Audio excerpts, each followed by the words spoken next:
Is this the week to trust Najee Harris finally in fantasy football? We tell you why as we break down our running back and quarterback rankings for week 4 on Locked On Fantasy Football. You are Locked On Fantasy, your daily NFL fantasy podcast. Part of the Locked On Podcast Network, your team every day.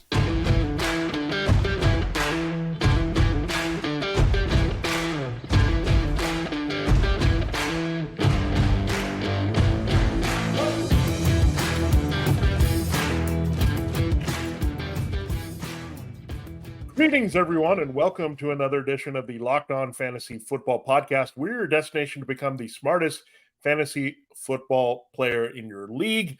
We're part of Locked On Podcast Network, your team every day, your fantasy football team every day.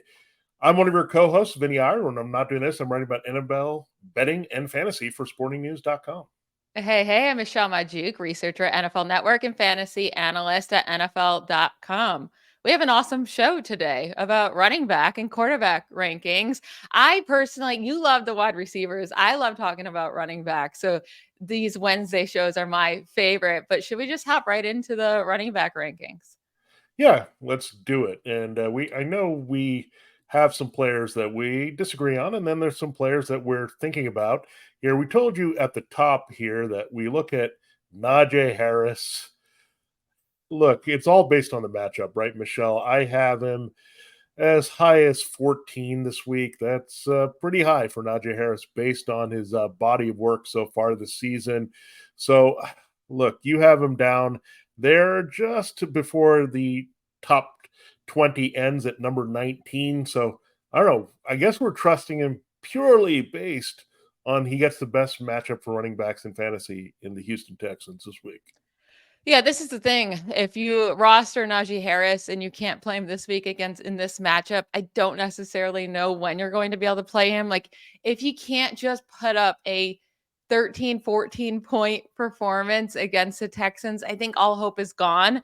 I don't think he even deserves the trust right now because, I mean, it's been 5, 5, and 6.5 points in PPR leagues for Najee throughout the season. He's been unplayable. But again, I do have him ranked as a RB19. I'm saying you can play him this week. And if it doesn't work out this week, then I think you just are stuck with a guy you can only play in desperation situations when you need someone in a bye week.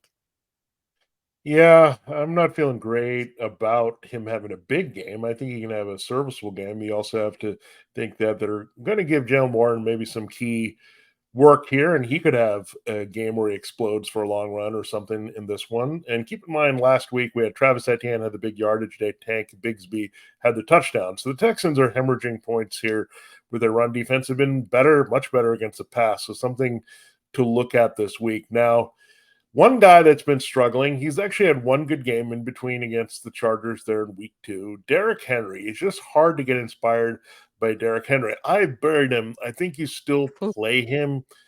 Look, he's not going to drop below a flex for me, even if he's really bad right now, but it's not looking good right now. The Bengals are a pretty good run defense, just like the Browns from last week. We know how that turned out, and Tyjae Spears was out snapping him. I have him buried down at 26. Michelle, you're a little bit higher on him and still think he's Derrick Henry there at number 7 this week.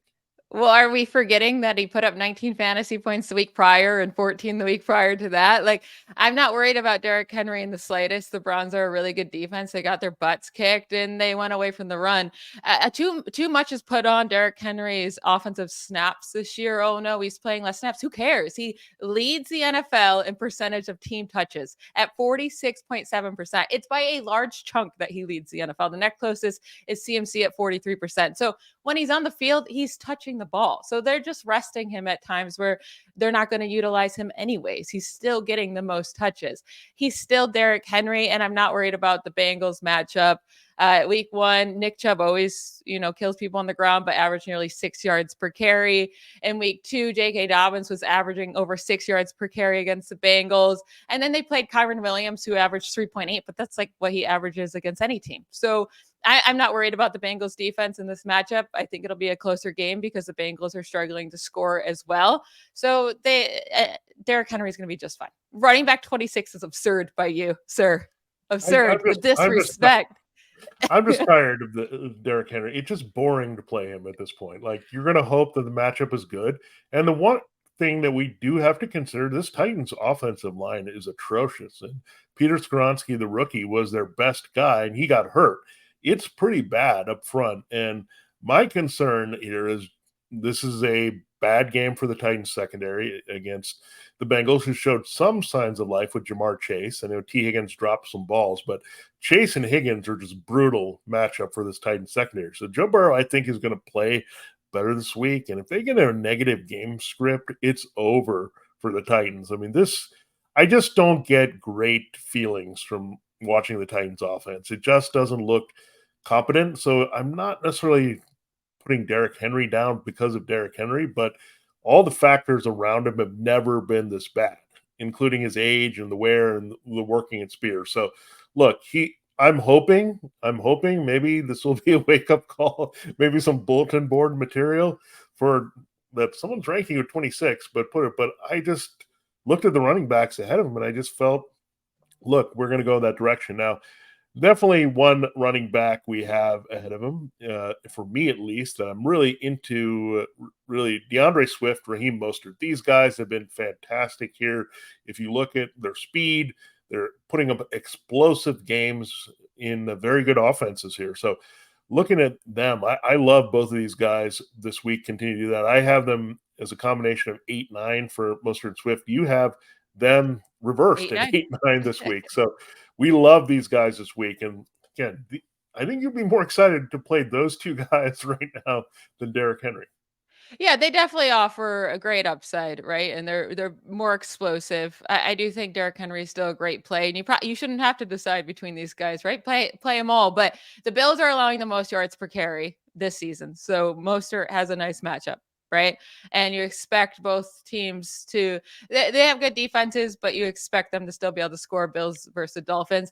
DeAndre Swift, his issue is that Jalen Hurts steals every touchdown. Right? He's killing it on the ground. He's averaging like over 6 yards per carry. It's just for some reason he keeps getting screwed. Like he keeps falling at the 1 inch line, and then Jalen Hurts just does the sneak. So he actually has even more potential than what he's been doing if he starts scoring those touchdowns. So I think both are really good plays moving forward, at least as long as both have injury histories, lengthy ones. So as long as they're healthy, you keep playing them.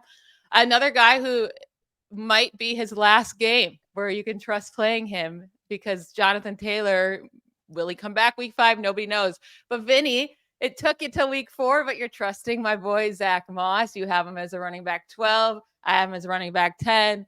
He gets the Rams this week, put up 20 fantasy points each week he's played this year. You feeling good about him? I'm not feeling great. I feel like now that I'm ranking him, that it's going to be bad for him. No, this is what happens usually with players like this, right?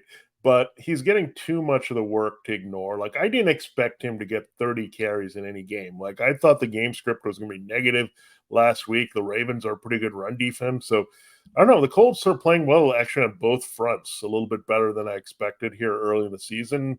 Look, if he's going to get that volume, it's cool. And I also look at the Rams' defense, much better, surprisingly, against the pass than the run. They were allowing a lot on the ground. It's really the only way you can attack them at this stage. I mean, I'm really impressed by their pass rush and secondary. So I don't love the Colts as much in the passing game this week, but Zach Moss has to be fed. And on the other side, I think you just have to accept, even though Kyren Williams is hard to watch, he's a volume-based play. These guys are getting ton of carries and touches when needed in good situations here, especially right near the goal line. So again, trust until we see that it's becoming a bust. And look, these guys are marginal running backs. I don't think they're that special. Moss is talented. I'd say he's a more talented player than Williams, but there are reasons why these guys haven't seen this type of workload before. So interesting to see what they do with Moss and Jonathan Taylor together. Now, this is, I think, the disparity that we have that is the reverse of the Derrick Henry question this week. Javonte Williams. I'm truly basing this on his workload. He's had 16 opportunities on average in the first 3 games. We haven't seen a lot of Samaje Perine. It just hasn't added up to a lot here, but I think they're going to have to do it against the Bears. I mean, this is a matchup-based play totally. The Bears have been atrocious, and they just can't stop anything. The Broncos are tired of losing. Get your best player going this week. So that's why I like him. You have him way down there in Derrick Henry territory for Listen, me. I thought I was being nice. I have him as Yeah, RB25. I'm saying you can play Javonte Williams this week, which yeah. you almost can never because he's getting 13, 12, and 11 carries, and he's not efficient at all. This offense has been terrible. So I'm saying with the matchup, you can play him. It's kind of like a Najee Harris, but I'm not expecting a huge game. But you have an RB10. Like you are Yeah, all I in think on this him is this this week. huge game because look, the Bears are bad. And look at the first couple games where he's really done nothing. I get it, week 1 against the Raiders, it should have been better, but the Commanders game became a total shootout, right? And that was just passing back and forth. And then we know what happened last week.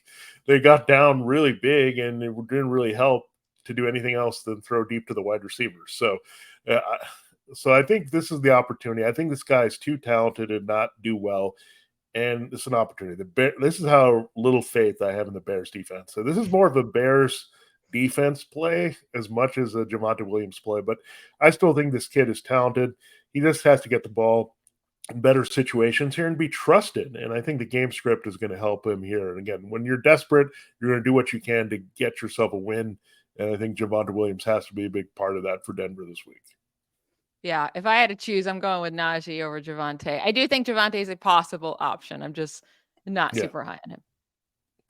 Yeah, so we'll see how that plays out. Now, one running back I think we expect to rebound this week, Bijan Robinson, no big deal. I know the Jaguars are pretty good against the run, but he's Bijan Robinson. He should get involved in the passing game. He's So, fine. yeah, I think he's going to be okay going forward. Again, rookies are going to have bad games from time to time. And look, the matchup was not that great against Detroit last week in terms of the way the game went. So I think he'll have a little bit more success in Jacksonville or in London versus Jacksonville this week. And yeah, he'll be just fine. So don't panic on him just because he had one bad game. Now, I'm excited here to present our first sponsor of the show. It's Wednesday, Michelle. You know what time that is. It's time to give you all our eBay Motors Guaranteed Fit Fantasy Pick of the Week. Our partners at eBay Motors have teamed up with us here on Locked On Fantasy Football to bring you some of the best fantasy picks each week, all season long. Whether you're prepping for a daily fantasy draft or scouting the waiver wire, each week we're going to give you the players that are guaranteed to fit on your roster and star in your lineup. This week, the spotlight is on 49ers second-year quarterback Brock Purdy. He's picked up where he left off as a star rookie passer down the stretch last season with a sharp play in Kyle Shanahan's offense and a diverse, loaded passing game this season. Purdy is playing off Christian McCaffrey. He's running well, delivering nicely through the red zone with his arm and his legs. He scored a rushing touchdown there in week 2. Week 4, Purdy gets a favorable matchup at home against the Arizona Cardinals defense. Purdy should manage multiple scores and 250-plus passing yards as San Francisco builds on an early big lead in another blowout against Arizona. Here on Locked On Fantasy Football, we're going to help you win your fantasy football championship. And eBay Motors knows a championship team is about each player being a perfect fit. Same with your vehicle. With more than 122 million parts for your number one ride or die, you can make sure your ride stays running smoothly.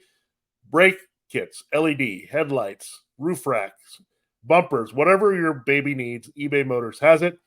And with eBay Motors Guaranteed Fit, it's guaranteed to fit your ride the first time, every time, or your money back. Plus, at these prices, you're burning rubber, not cash. So check it out. Keep your ride or die alive at ebaymotors.com. eBay Guaranteed Fit, only available to U.S. customers, eligible items, only exclusions do apply. All right, Michelle, we'll get into where we like Brock Purdy in our QB rankings here this week in our final segment, but a little bit more talk about running backs here. Big news this week. Alvin Kamara is returning here, and just in time because Kendre Miller looked okay. Tony Jones is okay, but Jamal Williams is on the shelf. Jameis Winston is going to be starting here against the Buccaneers. Do you trust him right away in his first game back, or do you try to ease him in as a flex spot versus maybe looking at him as an RB2?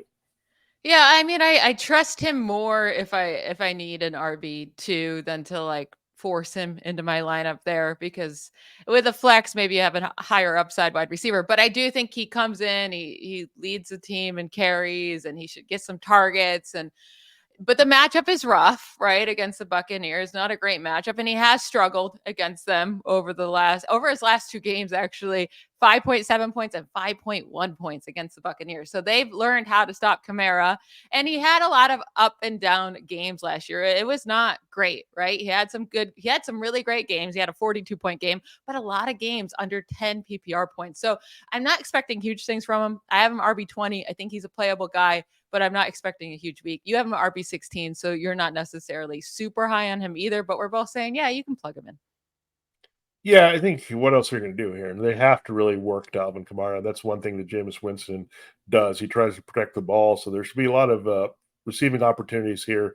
Again, you can't run as well on the Bucks, but you can still throw to the backs, and I think Kamara is going to be a factor there. Now, Jerome Ford has been a pleasant surprise because he fought through that tough matchup last week against the Titans. This is encouraging. So he didn't need the touchdowns to do it, but he was also involved in the passing game again for the second straight week here. We didn't see a lot of Kareem Hunt on the field. Now, Ravens are a tough matchup, but we just said Zach Moss ate that matchup last week. So, yeah, I think we have to keep trusting Jerome Ford. Again, this is playing out like we thought.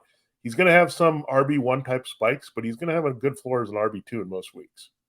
Yeah, I mean, he had a terrible matchup last week against the Titans, and his efficiency was just as bad as we thought, but he still scored a rushing and a receiving touchdown. So he still came through. You know he's going to get the workload. Maybe Kareem Hunt plays a bit more this week with his second week back with the team, but I think Jerome Ford is a really solid RB2 play this week, and you just keep rolling with him until, we see if his workload, I guess, decreases or Kareem Hunt takes over, then you stop. But for now, he's a solid RB2 play. Yeah, I think that's where we're going here with him this week. Now, we're trying to figure out if Ramondre Stevenson is worth it here. We have him ranked as an RB2 this week. That's a big drop off from where we were considering him early in the season. I think the matchup is actually better than we think against the Cowboys this week, but is also an Ezekiel Elliott revenge game. I just want to see a little bit more from this Patriots offense. I think he's definitely playable, but a little bit concerned here that he hasn't looked all that great. But I think this week is better than you think. Again, the Cowboys, they did look kind of leaky against James Conner last week, so that helps. I'm just a little thinking that the Patriots will get a little Elliott extra juice here this week. Yeah, the thing with the Cardinals is they'll just use James Conner over and over again until he hits a big one, right? Like they don't care. And James Conner just somehow always gets it done. I wish he was still a Steeler. The fact that the Steelers got rid of him because they thought he was not good enough and then went and got Najee is just really funny at this point in life. But Ramondre Stevenson, it's hard, right? With Ezekiel Elliott stealing so many touches, with this being a revenge game for Ezekiel Elliott, does he get to play a little bit more? Who knows? I'm sure Bill Belichick doesn't care about that. But it's been kind of meh for Stevenson so far. Yeah. 15, 7 points throughout the 3 weeks. So I have him at RB24. You have him at RB21. He's still playable, but not a guy we expect a big week out of. No, and look, I think I'm also concerned. Now, I always have to make this decision. Like, it's an interesting backfield that I have in one league with Ramondre Stevenson as part of it, but Alexander Madison is part of it. It's hard for me. I want more out of both of these guys, right? And we did finally get more out of Madison last week, maybe motivated by the fact that the team traded for Cam Akers. Now, I have him modestly at RB22. I just don't know what Akers' role is going to be out of the gate. He does have some familiarity with Kevin O'Connell, so I wonder if they activate him. If they do not activate Cam Akers, or there's reports that they're slow to work him in, I'm going to bump him up in the rankings. But this is kind of reflecting that. I still like him. The matchup is too good against the Panthers. Michelle, however, you have him really high this week at RB13. Yeah, I mean, I'm not worried about Cam Akers at all. Again, it was a free running back they can grab for depth. Like, I don't think Cam Akers comes in and takes too much work. Every running back pretty much every running back shares somewhat of the backfield, right? Like you have Stevenson ranked higher than Madison, and he has to split way. Like I'm expecting Zeke to take way more work than Cam Akers will ever take from Madison.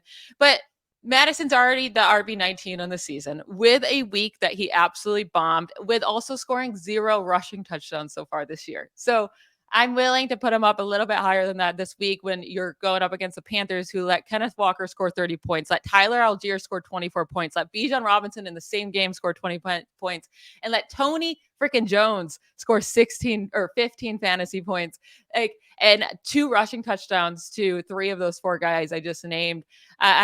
It's too good of a matchup to sit Madison this week.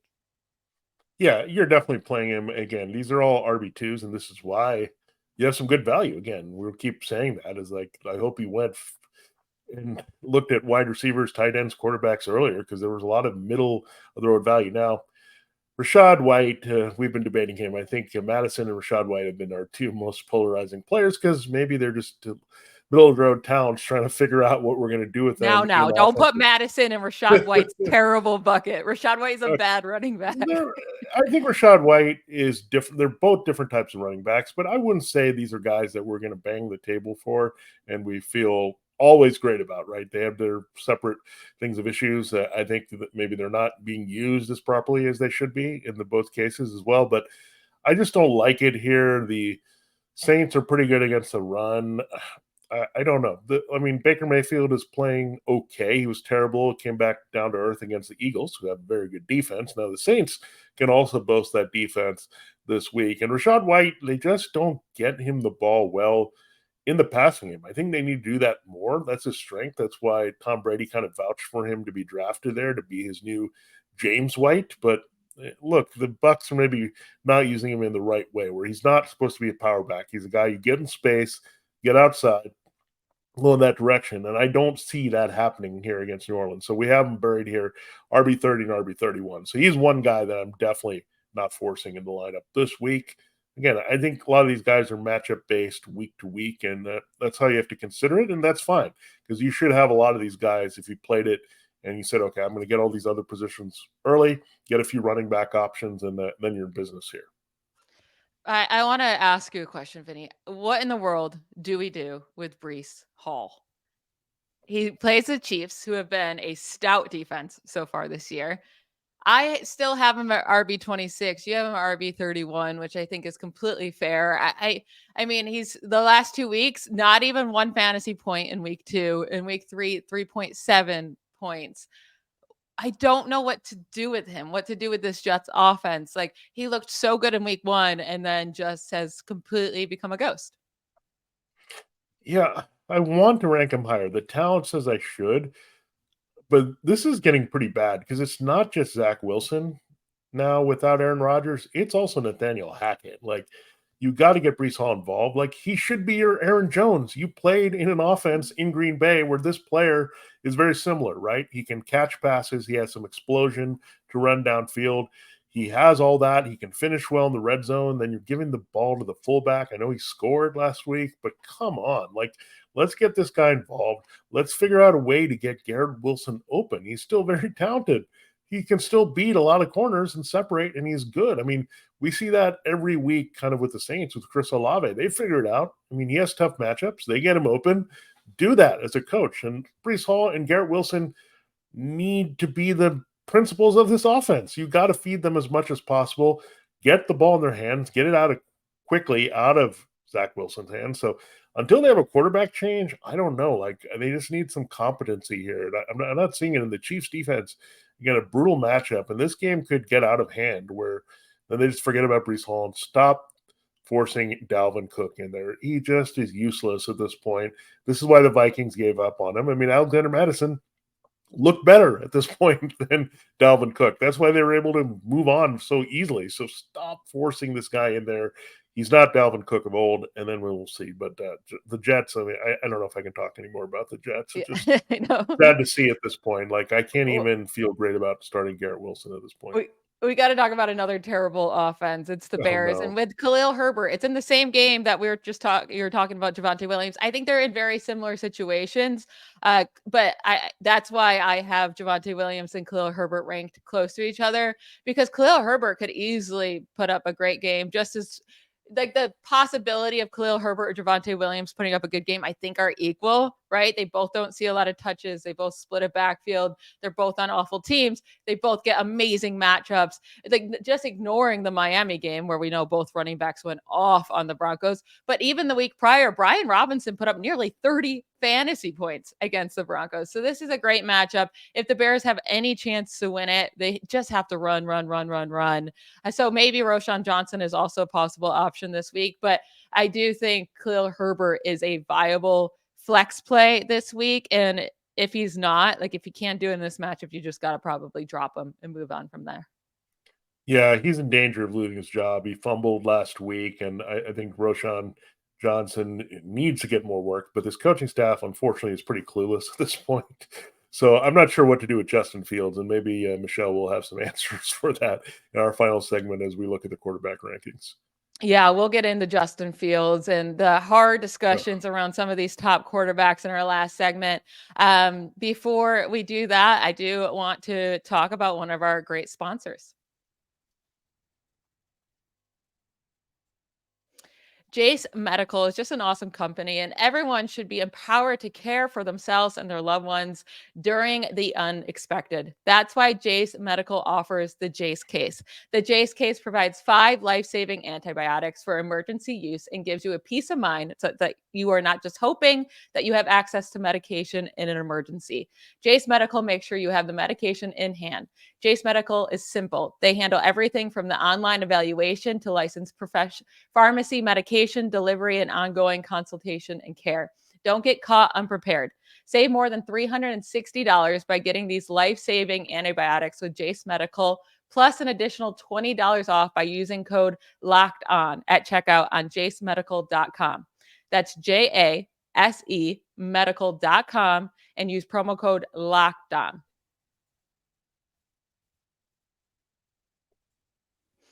All right, let's hop into these quarterback rankings. I did find these pretty hard this week, right? You have your top guys that you're feeling really good about. Your Justin Herbert, who's killing it, Josh Allen, Patrick Mahomes, obviously, Jalen Hurts. I mean, we're both really high in Kirk Cousins. I actually have Kirk Cousins as my quarterback 3 this week. You have him as quarterback 7, but you keep plugging in Kirk Cousins.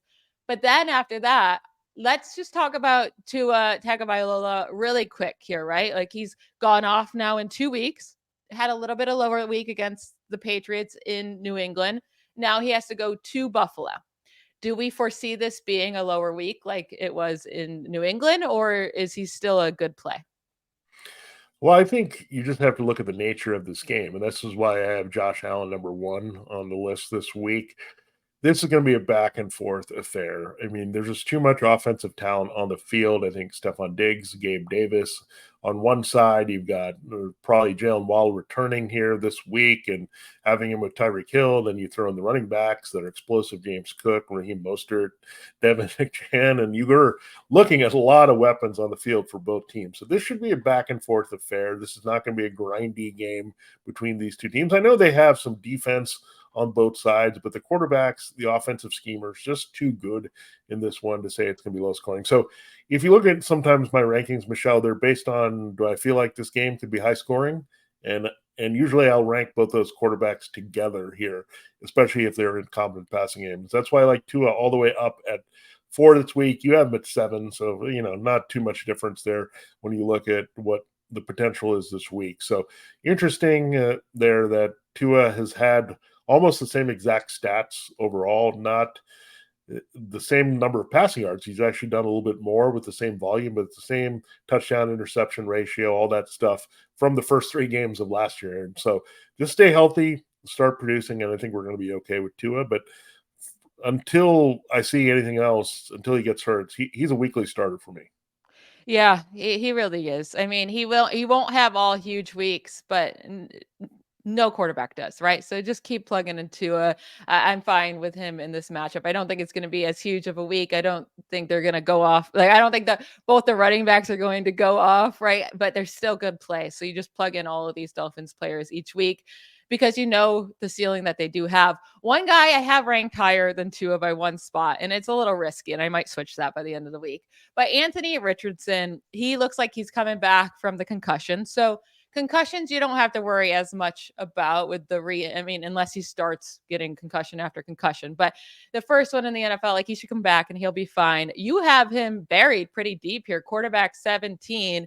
I mean, all he's shown so far in his very, very early career is he's a great fantasy player, right? 21 points in his first ever game against the Jaguars, and then 18 points in week 2, and he only played one half. He didn't even play at all in the second half, really just over one quarter, and he put up 18 fantasy points. So I'm just going to keep rolling with him. I'm not worried about the Rams. They are a better defense than we thought they'd be, but he can do it through the air. He can do it on the ground. Love Anthony Richardson moving forward for fantasy. Yeah, he's a hard guy for me to rank because I know that he's going to have some rookie up and down things, and he'll probably go week to week for me based on the matchups. I'm not sold on him as an every week starter yet. Like, I need to see a little bit more in terms of the consistency. And look, I am a little bit down on running quarterbacks more than others because, again, if you don't have that element and then you're stuck without it, then all of a sudden it can be a potential boom game turns into a bust game. So that's where I struggle a little bit with Anthony Richardson. Also, it's been a very small sample size. We've seen him in 2 games and then they didn't play in week 3. So this Rams defense, I mean, I look at how they've contained things so far. I'm not saying this is going to be a pretty high scoring game on either side. I just don't like it that way. So that's why I'm fading Richardson. I don't think he's going to be involved in a shootout this week. Now, I did have some interesting stuff here in my rankings where I have Brock Purdy, Jordan Love, and Trevor Lawrence 10, 11, 12. Now, you like Brock Purdy as well this week. You have him at 15, a little bit higher than most people do. And also Jordan Love at 11, and he deserves that spot from the scoring. But I do have one beef with you that I have to bring up this week is Trevor Lawrence being way down there. You have him at 19 this week. Now, Trevor Lawrence, I think the one thing that has maybe not been considered, if you're looking just at the box score with Trevor Lawrence, you're going to say he's been disappointing. And there's a narrative out there that he's not been very good. But I see wide open dudes dropping passes for him like all the time. He's running around making plays. He's put a lot of balls completely on point. And then I don't know what's up with Calvin Ridley. I think that's part of it as well. Like, Calvin Ridley should have had 3 straight big games, but he's dropped balls. Christian Kirk is dropping balls. Evan Ingram has been okay, but there's just a lot of like weird efforts here by the Jaguars receivers. So I think he's going to get finally helped out in this game. And the Falcons, look, it's not the easiest matchup because they do have AJ Terrell on the outside, but they have 0 pass rush and they play a zone defense. So I think he's going to destroy it this week. And look, that's why I'm being modest. I'm not putting him way up there, but I think 12. I think don't give up on Trevor Lawrence if you have him this week. Is there that big of a difference between quarterback 12 and quarterback 19? Really, you're Yeah, it saying can if you be. have him at quarterback 12, right? You're saying if you're in a 12-man league and you're playing the quarterback 12, you're saying you might have the worst quarterback out of all the people playing in your league starting that week, right? So I just, there's not that high of a ceiling with Trevor Lawrence. He's shown that now for 2.5 years where he just doesn't ever ball out for fantasy. And I do think the Falcons secondary is better than we give them credit for. So could he have a nice game? Sure. But I'm over Trevor Lawrence. I really am. I, He's just not meeting expectations. Well, I think it's just looking at where you drafted him. I mean, you drafted him not far after those names, right? In the middle tier after the Joe Burrow, Justin Herbert, Justin Fields type tier. Now, I'm not ready to give up on him quite yet. I mean, yeah, I mean, we've had some other people emerge too. Brock Purdy, Jordan Love being a couple of them that are now playable and are viable here, maybe ahead of him. But I still wouldn't give up on him if you drafted him high here. I wouldn't just go saying he sucks and we're going to bench him. I think he still is a special talent. I mean, I I, just think that, I mean, I think it's still going to happen at some point this season. There's just too much there with the Jags offense. So we'll see how that plays out. And that'll be a debate that we're going to have yeah. here maybe as well. So There's CJ just a Stroud, chance that you picked up, Jordan Love during the offseason. yeah. I would rather play Jordan Love than him. CJ Stroud that you just were going to bring up. Like, I'd rather play CJ Stroud this week than Trevor Lawrence. He's had straight back-to-back games with 20 fantasy points. I have him at quarterback 13. You have him down at quarterback 22 behind Andy Dalton, by the way. Let's discuss that.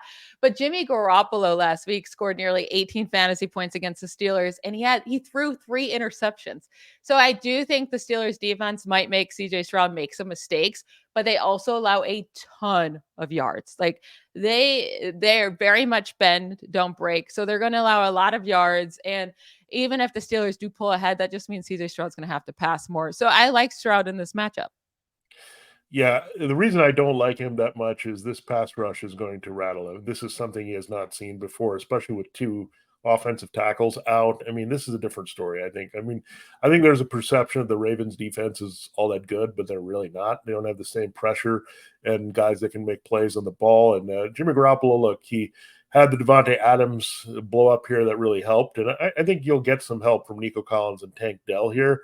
I'm just not saying a rookie quarterback is suddenly going to feel comfortable against the Steelers defense. Like, I get it, CJ Stroud has been good, but it's a different animal, right? Mike Tomlin coming out there and knowing how to handle young quarterbacks. So again, I just want to be a little bit careful with these rookie quarterbacks in general. And that's why probably I'm fading Richardson Stroud, because I think they're going to have ups and downs. And if they face any kind of defense that can find a pressure point, I mean, I look at Aaron Donald there with the Rams. I think it's going to be tougher on these guys. So something just keep in mind here.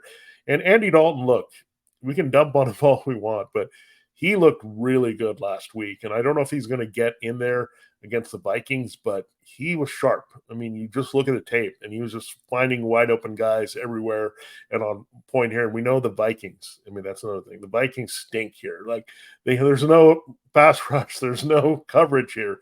He's going to have plenty, and it could be, right, a lot of volume, just like last week, catching up there. So he's a cheap, again, super flex play here. Again, he was actually QB7 last week. That's how good he was with the numbers. So something to keep in mind, that we shouldn't just totally write off some of these veterans who come in with some weapons there. Now, we'll close out looking here. I think we have to look at 2 guys, Jordan Love or Jared Goff. We'll do this as a 2-part question for you. Jordan Love, Jared Goff this week. I think I would lean Love over Goff. That's my opinion, Michelle. And then do we trust Justin Fields, and where do we have him this week? Yeah, so definitely I like Jordan Love this week over Jared Goff. Jared Goff on the road, you bench him. Jared Goff at home, you play him. But also, like, this is a harder matchup for Goff against the Packers than it is for Love against the Lions defense. And Jordan Love has scored over 20 fantasy points every game so far in this season. So just keep plugging him in. Justin Fields, listen. Yeah. Again, this is like the Najee Harris thing. If he can't do it against this Broncos defense, then it's time to move on from Justin Fields. I do have him still ranked as my quarterback 8 this week. And you might say, are you on drugs? I'm not. but I mean, Sam Howell, who had looked terrible in week 3. He's my boy, but he looked terrible in week 3. Put up 21 points against the Broncos defense in week 2. If Sam Howell can score 2 passing touchdowns, put up 21 fantasy points, then Justin Fields, you should be able to do it. And he should be able to run all over this defense. Yeah, I mean, I think the Broncos will be a little bit motivated to come in. And I mean, it's so embarrassing last week. They have to be motivated, yeah. Yeah. So, I mean, I would play their defense in fantasy if you can. I mean, Justin Fields is going to make some mistake. And Denver, a lot of people are going to be off. They're going to look at the 70 points. But look at the matchup more. I mean, they're not facing a smart coached offense the way they were last week that has a lot of weapons here. So I can see Pat Surtain erasing DJ Moore from this game.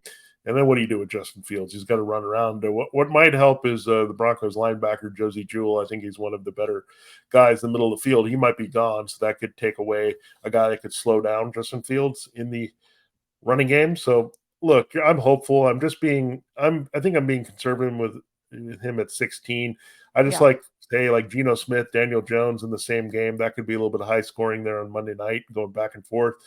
I just trust those guys a little bit more. I just feel this year, I don't want to get in a situation where I'm playing a player that could just totally plummet, right? I want someone that has a floor here, that has a ceiling as well. And I feel like I'm not getting the ceiling with Fields, and I'm not sure I'm going to get the floor either. So, look, it's modest. I think he's startable in deeper leagues still. here. I am at 16. So if you're super flex, you got to play him. If you're deeper leagues, you probably are playing him. But yeah, let's just hope something comes out of this game. If not, it's going to be rough. And they get the Commanders on the road. I'm not feeling that in week 5. So yeah, this got to be maybe Justin Fields becomes more of a streaming platoon quarterback for you going forward. Yeah, if Fields goes off this week, which I do think he has a chance to really just have a huge, massive week, then you trade him. Just trade him away. Get rid of him while you can. But I do think this week, hopefully, he can show something. If not, this coaching staff has to go, and Fields will be gone probably shortly after that. All right, Michelle, this was a good episode. I'm exhausted here. I've been a lot of quarterbacks. We had to dive into this, but we had some good discussion here. So we'll see how it plays out here. I think, again, there's a lot of quarterback options, and that's what makes it hard. You were right. It was hard to rank this week, and not only the top tier guys, but the middle tier and bottom tier. All that was pretty hard. So, again, hopefully you have now an indication of where we're leaning this week for your fantasy rosters at running back and quarterback. Thanks again for making Locked On Fantasy Football your first listen every day. Every day is tomorrow. That means it's my favorite time of the week, wide receiver and tight end rankings that we'll look at for you for week 4. For Locked On Fantasy Football, this has been Vinnie Iyer. And I'm Michelle Magdziuk. Bye, y'all.